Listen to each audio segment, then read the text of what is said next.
আজকের দিনেই 24 অক্টোবর 1894 সালে উত্তর বিহারের অন্ডল নামক একটি অঞ্চলে, যা শহর এবং গ্রাম কোনোটিই নয়, জন্মগ্রহণ করেছিলেন একজন এমন ব্যক্তি যিনি ছিলেন একজন প্রখ্যাত ভারতীয় বাঙালি ঔপন্যাসিক ও ছোট গল্পকার।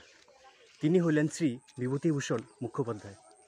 ওনার পিতা ছিলেন বিপিন বিহারী মুখোপাধ্যায় ও মাতা ছিলেন গিরিবালা দেবী।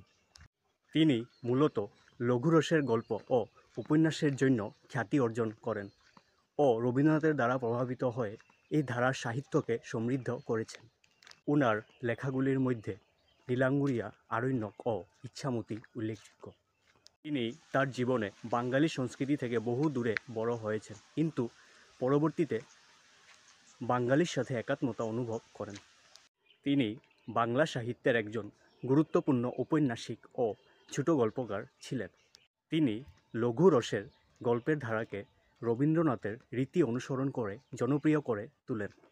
ওনার লেখার মধ্যে একটি বিশেষ ধারা হলো প্রবাস থেকে বাংলায় আসা চরিত্রের মাধ্যমে নিজস্ব অভিজ্ঞতার বর্ণনা, যেখানে তিনি প্রায়শই বাঙালি বন্ধুদের সাথে ওনার পার্থক্য তুলে ধরতেন, কিন্তু তাদের প্রতি একটি গভীর টান অনুভব করতেন।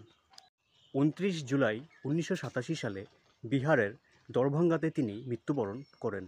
ভিডিওটি যদি তোমাদের ভালো লাগে তাহলে অবশ্যই একটি লাইক আর কমেন্ট করে যাবে।